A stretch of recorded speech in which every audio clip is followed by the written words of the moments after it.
Greetings friends, good evening. और ये छोटा सा वीडियो होने वाला है रॉयल एनफील्ड इंटरसेप्टर 650 2021 एडिशन का वॉक अराउंड। वॉक अराउंड तो क्या, मैं लास्ट ऑलमोस्ट 1 वीक से इस बाइक को चला रहा हूँ। I can safely say that it is one of the best 650 CC middle weight motorcycles that your money can buy. And I think जिस पैसे में ये बाइक आती है, 3 लाख से नीचे नीचे आपको ये बाइक की जो स्टार्टिंग प्राइस है वो हो जाता है शुरू।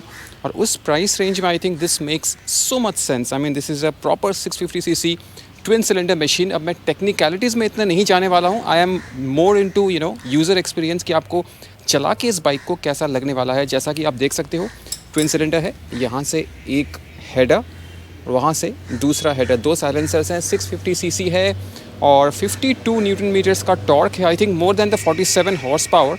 आपको टॉर्क में जो टॉर्क कर्व है इस मोटरसाइकिल का, उसमें काफ़ी मज़ा आने वाला है। ऑल्सो इस वीडियो में जो भी आप बी रोल्स देख रहे हैं वो सारा जो है मैंने EOS R6 और 2870 f2 जो लेंस है, जो मैं कल से यूज़ कर रहा हूँ thanks to Canon for lending me the equipment, वो उस सेटअप से मैंने शूट किया है और आप देख सकते हो क्वालिटी।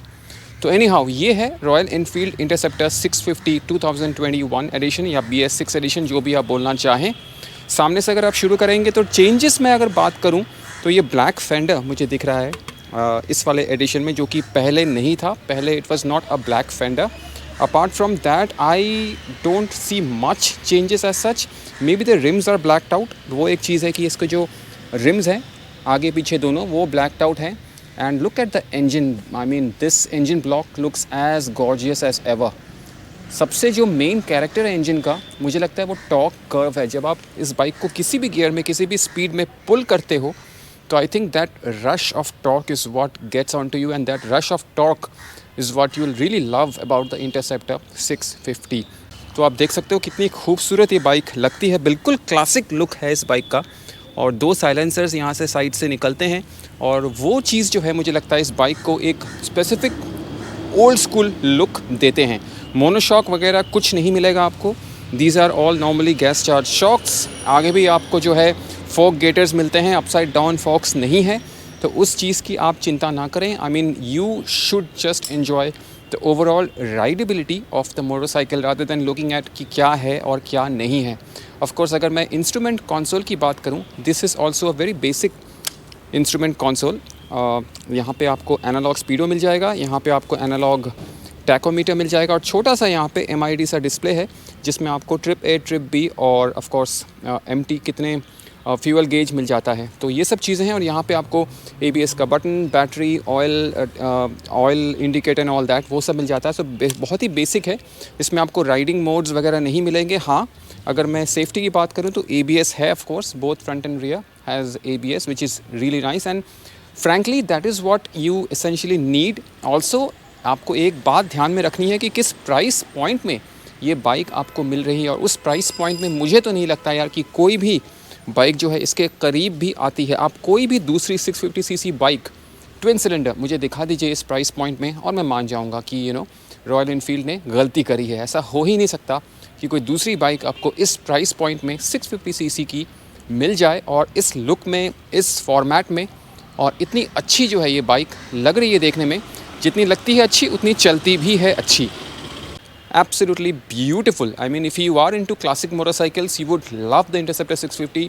अगर आप मेरी तरह हैं जो कि क्लासिक मोटरसाइकिल्स के इतने बड़े फ़ैन नहीं हैं, तो भी कहीं ना कहीं आपको इंटरसेप्टर 650 अट्रैक्टिव ज़रूर लगने वाली है। आप किसी भी गियर, किसी भी स्पीड में आप थ्रॉटल खोलिए and enjoy the rush of the torque of the motorcycle. तो सीट की अगर मैं बात करूँ तो सीट में अगर यहाँ पे आपको थोड़ा सा जो है डिज़ाइन मिल जाता है, very comfortable seat for long city commuting. अभी तक इसमें टूरिंग का मज़ा मैंने नहीं लिया है तो मैं वो कह नहीं सकता हूँ कि टूरिंग में कितना कंफर्टेबल होने वाला है, but whatever I have ridden on the city roads it is absolutely comfortable, it is absolutely amazing. मेरी हाइट है 5 फीट 7 इंच और मैं फ्लैट फुट दोनों तरफ से कर नहीं पाता हूँ, but I am very comfortable with the motorcycle. मेरे को कभी नहीं लगता कि I am losing confidence on the motorcycle जब मैं स्टैंड स्टिल खड़ा हूँ या ट्रैफिक में भी मैं चला रहा हूँ। एक छोटी सी चीज़ ऑफ कोर्स है कि इसमें आपको एलईडीज़ वगैरह कुछ नहीं मिलता है, तो अगर आप एलईडीज़ के शौकीन हैं तो आपको एलईडीज़ यहाँ पे देखने को नहीं मिलेगा, but that's okay because this is a classic motorcycle and also this is built to a price point. यहाँ पे छोटा सा आपको एक जो है पायलट लैम्प एलईडी का मिल जाता है, बट जब हेडलाइट जल रहा होता है तो आपको वो पायलट लैम्प भी नहीं दिखता है। तो लेट्स जस्ट टेक इट कि एलईडीज़ इसमें नहीं है। This is a changed motorcycle. Royal Enfield has completely changed its outlook with the Interceptor 650 and of course the GT 650 as well. इसके बाद hopefully मैं GT का भी एक छोटा सा walk around या review करूँगा in the coming weeks और maybe during the new year, तो वो उसके लिए भी आपको सब्सक्राइब और लाइक ज़रूर करना है। आगे का disc is a pretty big disc. Like I said technicalities में मैं नहीं जाऊँगा, नंबर्स मैं आपको नहीं बताऊँगा because I think that kills the entire fun of the motorcycle. But overall look देखिए आप बाइक की, कितना खूबसूरत ये जो है मोटरसाइकिल रॉयल एनफील्ड ने बनाया है। तो like I said, if you are somebody who likes classic motorcycles, I think you are going to love the Royal Enfield Interceptor 650. I think pillion comfort would be really nice as well, although I have not taken a pillion अब तक, तो मुझे clearly पता नहीं है कि how good the pillion comfort is. But from what I have seen and heard about the pillion comfort, it is equally good, if not better, than what the rider seat is all about. But overall, if I talk about the motorcycle as a whole, I think the package is absolutely brilliant. And if you are in the market, अगर आप 650cc की कोई motorcycle ढूंढ रहे हैं इस price point में under 3 lakh rupees, मुझे नहीं लगता कि आपको कोई भी सक्सेस मिलने वाली है। You should definitely look at the Interceptor 650। हाँ, एक नेगेटिव चीज़ अगर मैं कह सकता हूँ वो ये है कि इसके जो टायर्स हैं वो ट्यूब टाइप हैं। I am somebody who is a little anxious when it comes to tyre punctures, but that's just me. I mean आपके साथ शायद ऐसा नहीं होता, but I would have really preferred अगर रॉयल एनफील्ड इसमें ट्यूबलेस टायर्स दे देता। Maybe in the next iteration tube type tyres को छोड़ के ट्यूबलेस टायर्स आ जाएं, but as far as this iteration is concerned it has still got tube type tyres which is absolutely okay.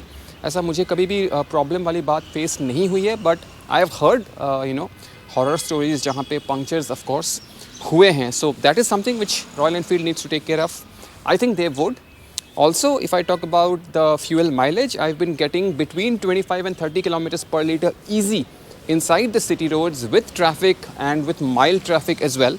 I'm guessing when I go to the highway, which I should in a day or two, I would get easily 35 kilometers per liter, if not more. Well, I'm hoping to get 35 kilometers per liter on the highway, on the open roads with speeds of up to say, I don't know, 100 kmph, 110 kmph, which the bike can easily cruise on. आराम से आप 100+ kmph में cruise कर सकते हो if of course the highway allows that kind of speed. और ride करने में कैसी है अगर मैं एक शब्द में कहूँ तो ब्रिलियंट। एक छोटा सा व्लॉग भी मैं डालूंगा अगर आपको चाहिए तो राइडिंग एक्सपीरियंस का, just in case you want comment में बता दीजिएगा। I will make sure that I make a ride review of the motorcycle as well. तो ये था छोटा सा एक वॉक अराउंड। अगर वीडियो अच्छी लगी है, अगर बी रोल्स अच्छे लगे हैं जो कि कैनन R6 से लिए हुए हैं, तो ज़रूर लाइक कीजिएगा एक, और बताइएगा कि आपको और क्या क्या देखना है एज़ फार एज मोटरसाइकिल या automotive content is concerned in this channel. With that I will take you leave. मिलता हूँ बहुत ही जल्द एक और नए वीडियो में। नमस्कार दोस्तों।